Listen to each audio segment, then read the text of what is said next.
Napaka-aggressive pala ng mga crayfish pagsapit ng gabi. Halos matanggal na nga pala ang kanilang mga sipit sa kanilang kulitan. Habang pinapakain ko nga pala sila nga pala ay nagkagulo na para bang mauubusan. So paano guys? Tara!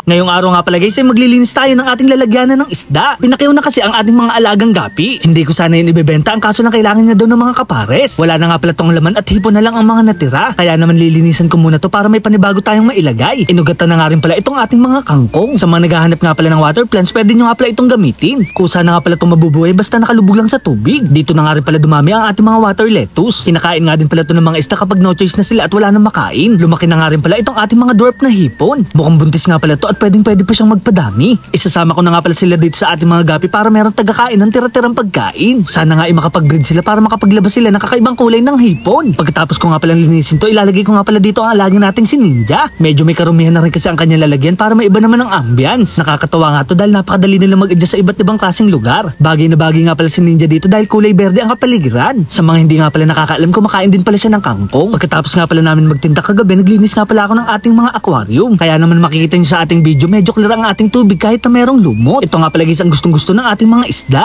Para na rin kasi silang nasa freshwater na tunay nilang tirahan. Nag-change water na nga rin pala tayo dito sa ating mga tin foil at RTC. Medyo lumalaki na nga pala itong ating red tail catfish na short body. Hindi nga muna ako magpapakain ng mga floating pellet. Ito nga pala guys ang tinatawag na PO2. Sinking pellet naman ang tawag sa kanila na nananatili lang sa ilalim ng tubig. May mga isda kasi na nasa ilalim lang at hindi lumalangoy. Katulad na nga lang ng alaga kong catfish at bichir. Nagpapalit nga din pala ako ng kanilang mga pagkain para hindi naman sila magsawa. Medyo masaya naman itong ating catfish. Ang gusto niya kasi laging kinakain ay laman ng manok. Bihira nga lang siya kumakain ng ating mga pellet. Bigla naman ako nagulat dahil meron ako narinig na bumagsak. Ang alaga kasi nating pagong ay bigla na lang nakawala. Dahil styro nga pala yung ating pinaglagyan, ito nga pala ay kanyang inakyat. Mabuti na nga lang hindi nabasag ang kanyang shell at hindi siya nabalian. Kaya naman guys, ililipat ko na lang siguro siya ng ibang lalagyan kung saan nga hindi siya makakatakas at makakaakyat. Ito nga palang maliit nating ref tub ay naglalaman ng mga moli. Mukhang masama nga pala ang balak niya sa mga isda na para bang ipanglalamang tiyan. Mapunta naman tayo dito sa ating mga alagang crayfish. Kagabi nga pala guys ay pinakain ko sila ng PO2. Tamang-tama nga pala itong pagkain dahil ito nga pala ay lumulubog. At dahil gabi na nga pala sila nga pala ay napaka-aggressive. Halos matanggal na nga pala ang kanilang mga sipit sa kanilang pag-aaway. Territorial din kasi sila at matapang sila sa kapwa nila crayfish. Natural nga lang pala sa kanila to na para bang mauubusan ng pagkain. Ngayong araw nga din pala ay maglilinis tayo ng kanilang tangke. Inaalis nga pala natin ang mga leftover na pagkain para hindi magkaroon ng ammonia. Para maging healthy din ang ating tubig para mabilis din mangitlog ang mga babaeng crayfish. Maglalagay naman tayo ng maliit na filter para nasa-cycle ang kanilang tubig. Matagal ko na nga pala itong hindi nagagamit kaya atin munang lilinisan. Hindi ko na nga rin pala ito sinabon for safety na rin ng ating mga alaga. Mabuti na nga lang din meron pa tayo ditong natabing extra foam filter. At dahil hindi nga pala abot ang ating saksakan, gagawa muna tayo ng extension. Kahit paano nga ay meron tayong kaalaman sa mga electrical. Laking bagay nga din pala na marunong tayo nito dahil ako lang ang lalaki dito sa aming bahay. So bakas nga napagana ko na ulit itong ating fountain filter. Sa mga magtatanong nga pala kung saan ko ito nabili, nasa comment section lang ang sagot. Magdadagdag pa nga pala ako dito ng PVC para lahat sila ay merong pagtaguan. Nagdagdag din pala ako ng tubig para sa iba pa nating mga alagang isda. Naglagay nga din pala ako ng mga bato para meron silang paghanguan. Sila nga pala ito matambay sa ibabaw ng tubig tuwing gabi para makapag-relax.